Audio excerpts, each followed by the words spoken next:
Hey friends, welcome back to my channel. In today's video, I'm going to be sharing all new Dollar Tree Christmas DIYs for 2024. All the crafts in today's video are meant to have a really high-end feel, but they are super easy to recreate, and you only need a few items for each one. I'm so excited to share these with you guys, but if you are new here, I would love to have you join us by subscribing down below. Alright, let's jump right into the video. We have to get started with this DIY because it is so quick and easy, but I love how it turns out. So we're going to grab one of the soap dispensers from Dollar Tree. They have a bunch of different Christmas ones. I went with Santa. I just really liked the shape of this one. So I'm going to go ahead, just take some painter's tape and cover up the spout. You're going to be painting the soap dispenser and we don't want to get any paint on that portion. So I'm going to be using this color here. This is one of my favorite new finds. I absolutely love this color. I'll leave this one linked down below. It's coming up kind of black here, but really it's a really dark brown, beautiful color, and it is the perfect base for what we're going to do next. The soap dispenser to almost look like it was made of metal and have that oiled bronze look. So we're going to take some Rub and Buff. This one is just from Amazon. I'll be sure to link everything I'm using down below.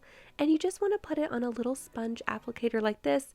Just a tiny bit is all you really need, and you want to start going over all of the raised surfaces. Rub and Buff is like a secret weapon. It works so well with items like this. Anything that has a lot of detail, it's really just going to bring all of those details right to the front.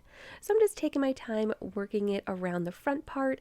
If there is any part that you really want to just emphasize that gold, just go over it a few more times. That's what I did with the little pom-pom. I really wanted that to just stand out on his hat, so I just went over that a couple more times, and I wanted to make sure that some of those deeper areas I left dark just to give it some contrast.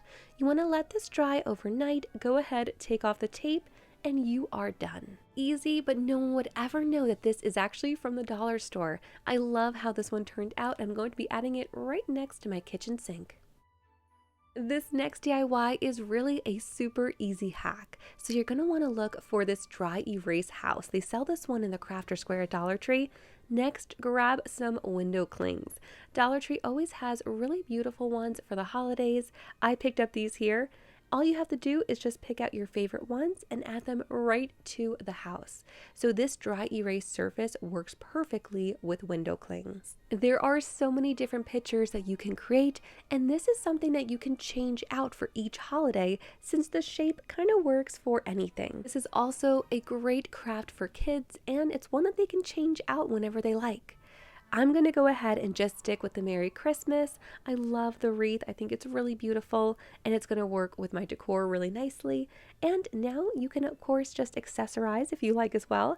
I had a tiny little bit of some red ribbon left over, so I'm going to go ahead, just take that and wrap it right around the top. If you want, you could add a little bit of hot glue to the back just to secure that ribbon. But like I said, I want to change mine out for the different holidays, so I'm going to go ahead, just add a little bow to the side here. And that's it, I am done. This little house is the perfect size to add some festive cheer to any area of your home.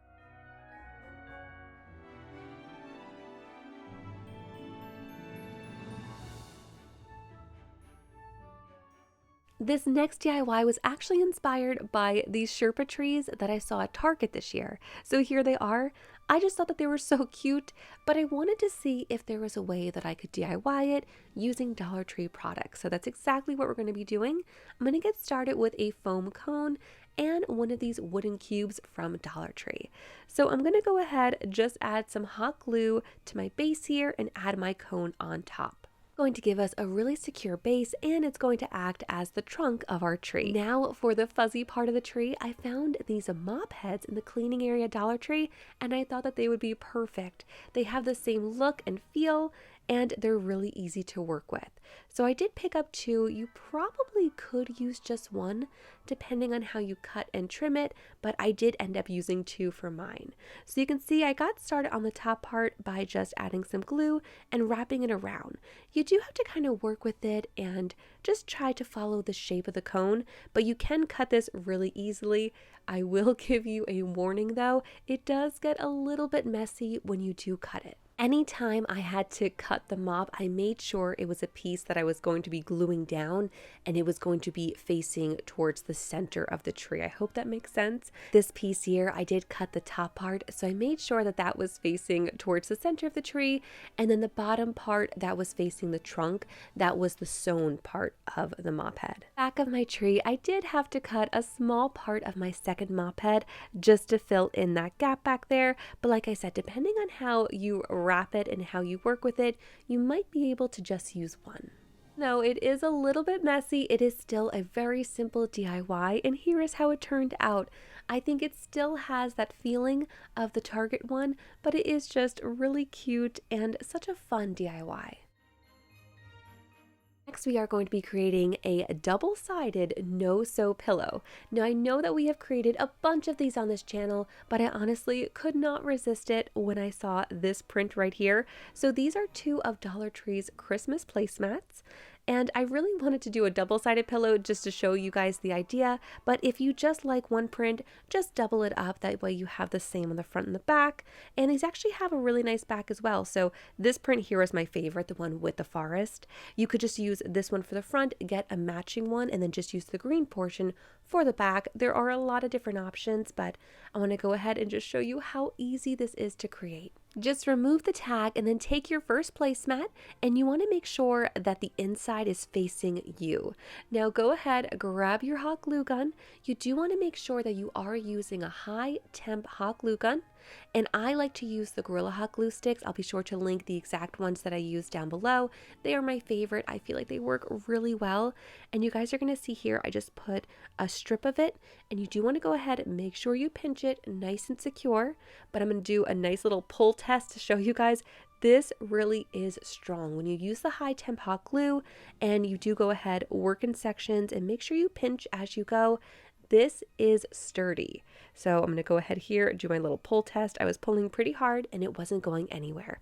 But if you do not want to use hot glue, absolutely just go ahead and sew this instead to give you guys options in case sewing is not your thing. So now that we went ahead and sewed pretty much all four sides, we did leave a small opening here on the bottom. We can grab some PolyFil and just start to fill up our pillow. Once your pillow is nice and full, all you have to do is just hot glue or sew that opening closed. That is it. It is very quick. You can make this in just a few minutes, honestly, and it looks so cute. I love how this one has the option of either side. I think having it double-sided is really fun and unique, and I have it here on my sofa. I'm actually going to be using this one on my little bench that I have outside, but it's just a really easy way to make a beautiful piece of decor very inexpensively. For this DIY, I'm going to be using the plastic garden dish from Dollar Tree and one of their plastic party bowls. And I'm going to be using that same beautiful dark walnut color that I used in our first DIY. So you want to go ahead and make sure you take all the stickers off and just give both of these a nice coat of spray paint. Now they weren't perfect here, but I really wasn't too worried about that because we're going to be doing a similar effect to the first DIY where we add the rub and buff on top. So this was just the base color. Now I want to attach these and make sure that they are nice and secure. So I'm going to be using some E6000 glue. You can definitely use hot glue as well, but the E6000 is a bit stronger. The garden bowl upside down, and now I'm just going to be gluing this bowl to the bottom of that. This is going to be the base. Just like before, I'm going to grab that rub and buff, just put a little bit here on my paper, and then just use a sponge applicator just to kind of dip into it and then start to brush it onto my bowl. Now you will notice that the bottom bowl here does pick up the color a lot better because it does have some grooves that it can kind of attach to, but it does also work with a smooth surface. This topiary, I wanted to grab some greenery from Dollar Tree, but they didn't really have anything quite as full as I was looking for, so I grabbed these two picks here from Joann Fabrics, and they were only $1.50 each. They were on sale, but a great price, and they're nice and full. Now I'm going to go ahead and just add in these candles that I already had. I got these from Amazon, I think last year, but they should still be in stock. And here is the final DIY. This one was inspired by a beautiful gold centerpiece that I saw. It just looked so nice and just really high end, and I wanted to recreate it using products that I already had as well as dollar store items. If you guys were here in the fall time, you might remember that I did a reverse canvas DIY and I loved the way it turned out, so I wanted to do something kind of similar for Christmas but a little bit different. So I'm going to get started with this square canvas from Dollar Tree, and the smaller ones that they have, the inside frame is actual wood. This one is the MDF, so you really can't stain it. So for instance, in that other DIY, since it was a smaller frame and it was wood, I did use some stain to give it a really beautiful color. You will see though that this one is already kind of a darker brown, and you can paint it, but you cannot stain it. So just keep that in mind when you're looking at the canvases at Dollar Tree. I used a craft knife to trim out the canvas, and now the back here, I do want to go ahead and just pull up any extra fabric, that way it's not peeking through to the front. You can also remove the staples if you want. I find that usually they lay pretty flat, so I don't bother with them unless there's a few that are actually sticking up. Then you can just use a flathead screwdriver just to kind of pop them out, but just be careful, of course. Now you can decorate your canvas any way you like. You can add embellishments, you can paint it, you can add vinyl to it. I'm actually just going to be using this print here. I fell in love with it when I saw it and I thought it would be really pretty for this frame. Now this frame is a 10 by 10, so it's not going to fit perfectly. We're going to have a little bit of the canvas peeking out on the sides, but it's okay, we're going to make it work. So I'm going to go ahead and just trim off the paper here. I printed my picture as large as I could, and I tried to get it basically right to the edge. My printer still won't print exactly to the edge of the paper, but it does leave these little tiny slivers, so I'm just trimming those off here with my paper cutter. Now that I have everything all trimmed, I'm going to attach this to the canvas before I actually attach it back to the frame. Now you can Mod Podge it or use different kind of glue. I had my hot glue gun handy, so that's what I'm going to go ahead and use. You could also use this technique with any wrapping paper that you like. So there are some really beautiful prints with wrapping paper. So find one that you like and you can just Mod Podge it right to the canvas and then just add it to your frame like this. So I'm just making sure that it's centered, and once I had it exactly where I wanted it to stay, I'm going to go ahead, grab my hot glue, and just glue down my first side here. Then I'm going to go directly to the opposite side and just make sure that I pull it nice and snug so the canvas doesn't have any wrinkles in it. And I'm going to glue that side, and then I'll work my way to the two remaining sides. I'm just going to trim off any remaining paper and canvas with my scissors. I mentioned before, this is just one idea. You can really take this DIY anywhere you like and add anything to your frame and your canvas. Here's how mine turned out. I had this beautiful large canvas here with these deer, and I just wanted something a little bit smaller to add to the side of it. And that is everything for today. I really hope that you guys enjoyed these high-end Dollar Tree Christmas DIYs. If you did, please do give this video a big thumbs up and make sure to share it with a friend. It just lets YouTube know that you guys are enjoying my videos. And if you're not yet subscribed, be sure to hit that subscribe button. I'm just finishing up my second Christmas DIY video, and I'm going to be sharing that with you guys very soon. Thank you so much for watching. To subscribe to my channel, you can just click on my picture right here.